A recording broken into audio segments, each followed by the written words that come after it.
Isolation fuels alcoholism. Alcoholism fuels isolation.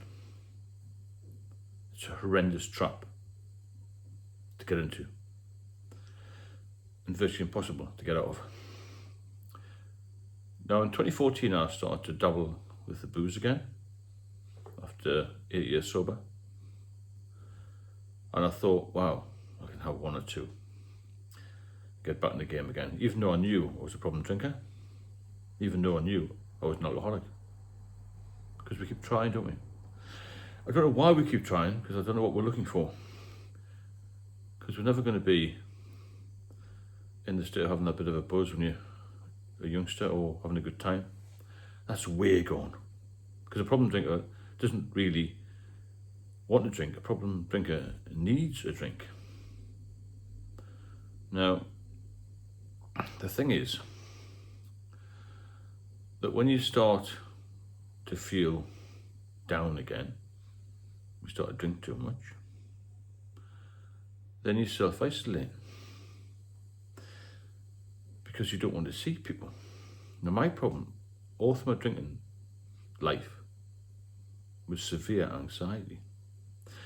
And as soon as I had that first few drinks in 2014, after 8 happy years sober, my anxiety hit the roof.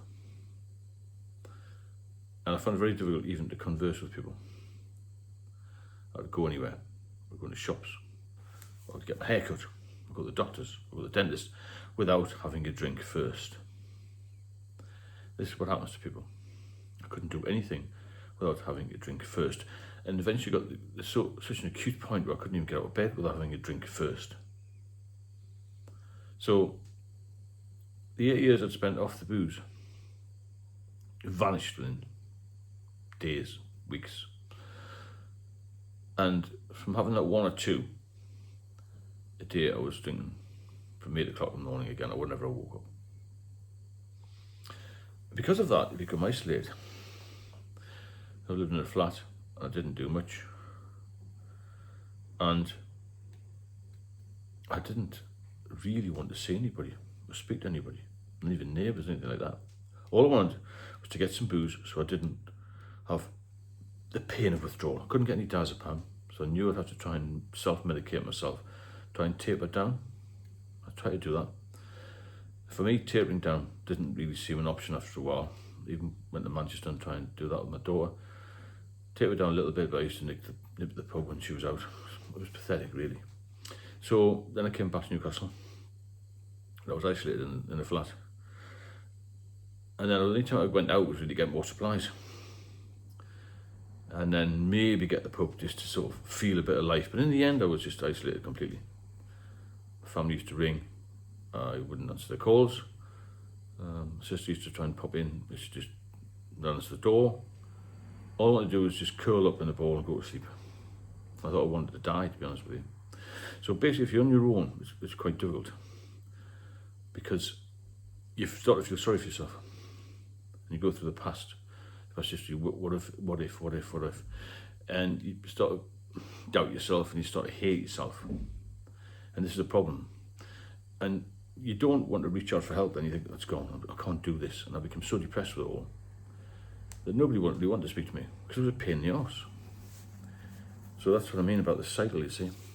As soon as you take that first drink, you get the anxiety, which creates isolation. Isolation creates alcoholism, vice versa, that sort of thing. So you cannot really get out of it until you reach out. Now, I wasn't prepared to do that. I couldn't even get the doctors, were so weak, and I had the society's fluid and all that sort of thing, which I've mentioned before.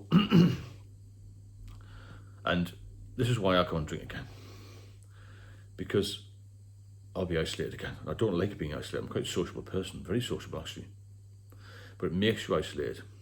So anybody who's on their own is going to have a much harder time to get off it, in my view. And when you go to the pubs in the morning, you see the people in there, they're generally on their own. They're all single blokes, although there's more women with problems now. But just the long, lonely nights, which are coming up soon because it's autumn now, it's starting to get darker at night, sitting in a flat on your own, or a house on your own, you're going to be tempted to drink again. Now, this is really, really good point here. You have to focus on how bad you felt the last time you were ill with booze, and you've got to slow it down. You've got to try and taper off it. You've got to try and stop it safely. It's very dangerous to just stop. But when you get to the point of isolation, all you're going to do is drink on your own. That's it, and that's your life. It's not even existence, is it? It's just torture. Wandering from the lounge, the kitchen, the bathroom, etc., every day. My typical day, I'd wake up whenever I woke up, I was drinking 24 hours a day. I'd open a can of beer, try and pour it in my mouth when I was lying down. The bed slats were broken, I had rats in the flat. I'd try and make it to the bathroom, then I'd be sick, just cough up all this bile. I didn't eat anything, you see. I'd stand holding the sides of the sink, holding on so it didn't fall. I used to feel really dizzy. And cough up all this bile and nonsense, and sometimes cough up blood. I still was too weak and too horrified to go and get any help. At the same time, I had this fluid build up, and I didn't realise what it was. I just thought I was getting a bigger beer belly. And then I noticed that my umbilical area started to swell up, which created an umbilical hernia. And I didn't know what that was. I didn't have the presence of mind to even Google this sort of thing. Then the heating went off. I didn't get anybody out to fix the boiler. I didn't want anybody in the flat. Then I said I had the rats as well, trying to chase them around. It was absolutely hideous the way I used to live. Living in squalor is probably too mild an sort of expression, really. It was horrific. If somebody offered me $100 million, go back to there for 1 hour, I would refuse it. I don't know how I'm still here. So if you feel that you're becoming isolated because you're either doing it yourself or people are not speaking to you or whatever the reason is, it's all down to the booze. It'll be down to the anxiety. And you've got to get some help. Now, I never thought about reaching out to channels like this or even ringing anybody. I remember ringing the Smartens a couple of times, ringing the doctors a couple of times. All the doctor said to me was, taper off, and I couldn't do that.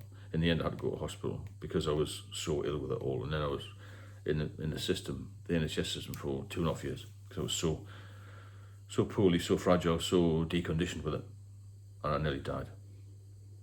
And I'm sure that a lot of people who are on their own will start to drink more quickly.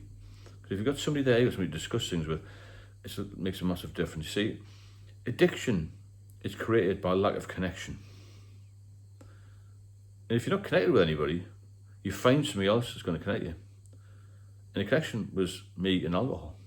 And that became my friend, my favourite thing, my only companion was the alcohol. Because it used to take away the pain. I could talk to myself when I was drinking, you see.